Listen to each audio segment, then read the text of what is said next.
All right, we're going to get to Andy Petrie here later, but open segment time, man. A lot to talk about. You had a busy weekend. I did. We took the Nova to Darlington. So, this was a very important trip. Yeah. All right, this Nova, can't overstate it. It means a lot to me, and it sits right here. It's like my buddy. It's like my pillow. Y'all are over close. Here. Yes. It's always right here when we're doing this show. Look over my shoulder, and there she is. You feel better about yourself. Sure. Anyways, man, we worked really hard over 2 years. The guys would take a lot of time off and breaks in between because we were trying to run a race team as well. But we got 2 years of time invested in this. My uncle Robert G. Jr., who worked on the car originally in the 80s when it was built, he put the body on it back then and done a lot of work on this car.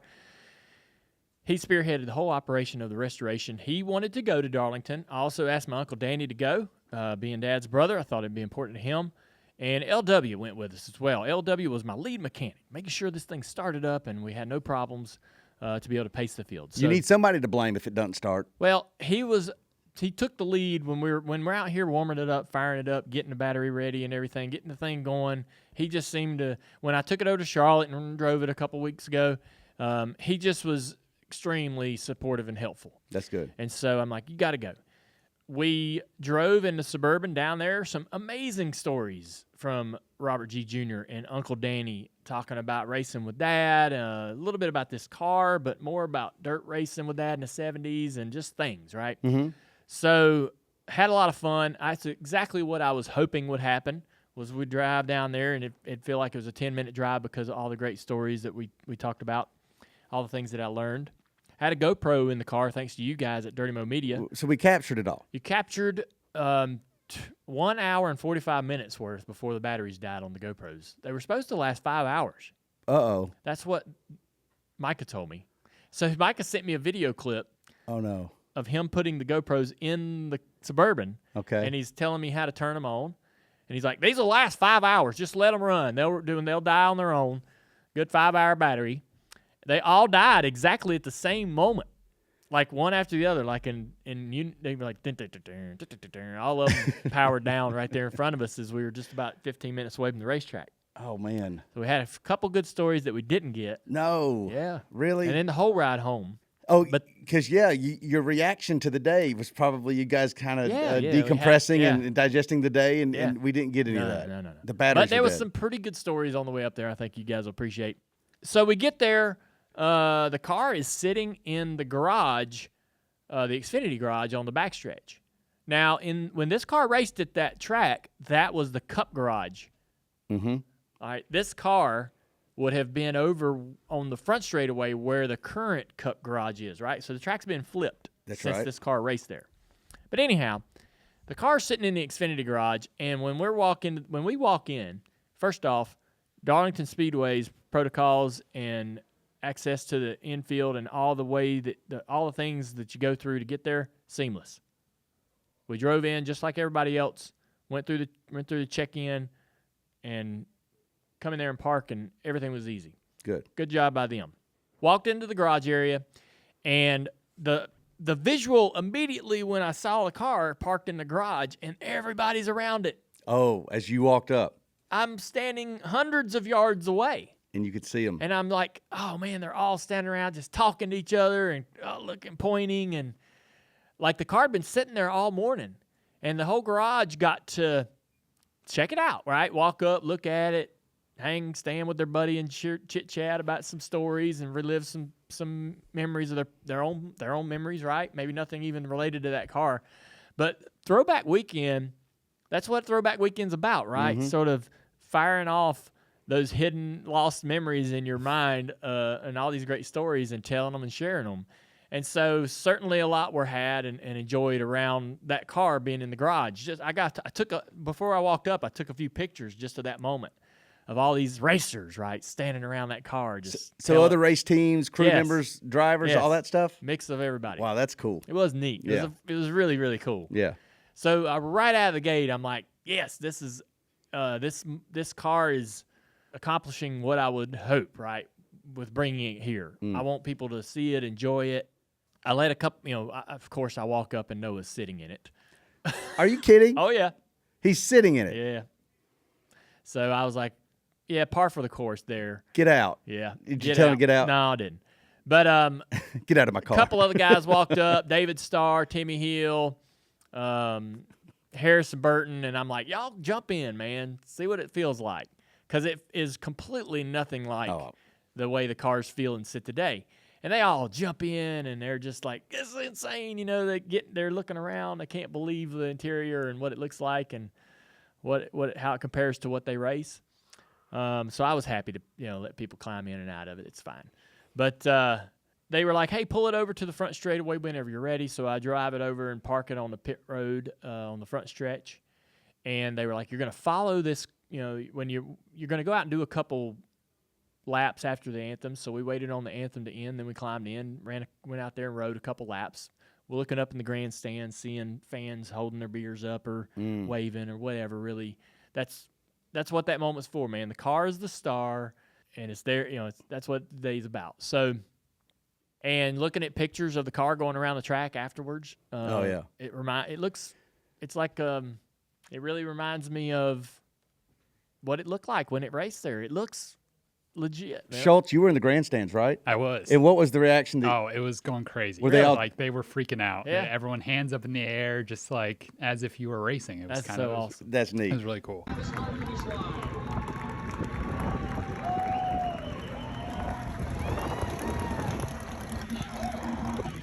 I've looked at a lot of pictures of this car when it raced throughout the restoration process, getting the car right. And when you see the pictures of it today or this past weekend at Darlington, they really overlap. Oh, man. Right? It looks You got it right. real, right? Yeah. The car just looks so close to the real thing. It is. And I sent a picture to Tony Jr. and Tony Sr. Those were two guys that I really wished that were there. Tony Sr. remarked that it was better than the original. Whoa. That's high remark right there. But anyways, I really want them to see it. I don't know that either one of them's been next to it yet. But we paced the field. They had me following a car, and then the pace car was behind me, and then the field was behind me. And I'd already got to run them 2 laps, but pacing the field was pretty fun. I think it would have been neat for any of the guys that were close to the front, especially the front row, to look out their windshield and see that car. And maybe in a moment, for a split second, imagine racing around the track with that car. Because you were ways ahead of them. I right? don't know. I couldn't really tell in the mirror how far back they were. I was told to follow the car I was following. Gotcha. And that was my job. You should doing your rules. Yeah. Yeah. But then we parked the car back in the garage area, and I was standing there, and I was like, we watched a couple laps over in turn 2 and watched the cars go by, and LW is needing to get home. Oh. Yeah. Oh, so you didn't stay? No. I thought you did. I wanted to. Me and Danny, my uncle, we wanted to stay. And Danny didn't tell me this, but we had a ride home with his son, Danny Jr., who works on the 8 car, or we would have stayed. Oh, man. But LW was racing with Wyatt at the dirt track at Millbridge, and he had to get home. Yeah. Like we were rushing to get home. I wanted to stop at a corner store or this general store on the way back, and he's like, man, nope. we got time for ice cream. But anyway, and then we got get some ice cream. On the way home, we're listening to the race, and we're, obviously how the race turned out, it was very regrettable that we didn't stay. Oh, very, man. very, very regrettable. So you didn't even get back. Did you get back in time to see the end? No. I'm glad because I don't. Oh, yeah. You're glad. I don't like watching my cars. It was terrifying to watch those two. And I can't imagine what it would have been like to be there in person. Oh, yeah. Yeah, listening to it over the radio has saved me a lot of. You would have had a coronary. I mean, and especially on that restart. I mean, they get so sideways, and the terror of them both wadding it up superseded any of the elation. I don't even want to talk about it. It was bad. It's raising the anxiety level right now just thinking about it. It was fun. It was great. Went off good. I think we'll have the car here coming up. We got a Charlotte race weekend with a lot of folks coming to town, and they're going to come through the gift shop, and there'll be tours going on in here for folks, I guess, throughout that week. So we'll probably have it here. Yeah. But I text the Hall of Fame and told them, hey, the car's here. I don't, if you guys ever need it or want it for the floor over there in the Hall of Fame, just tell me.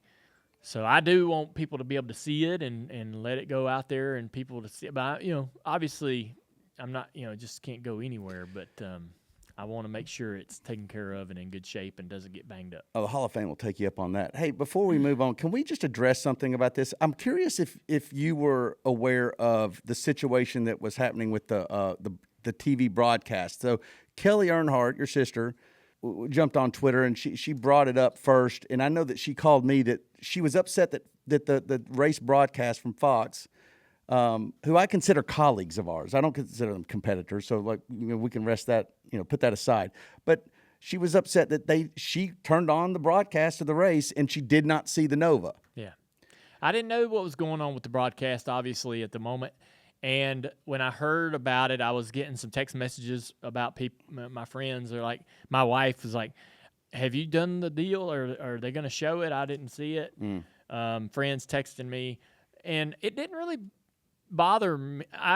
If it bothered her, Kelly, friends, my wife, you.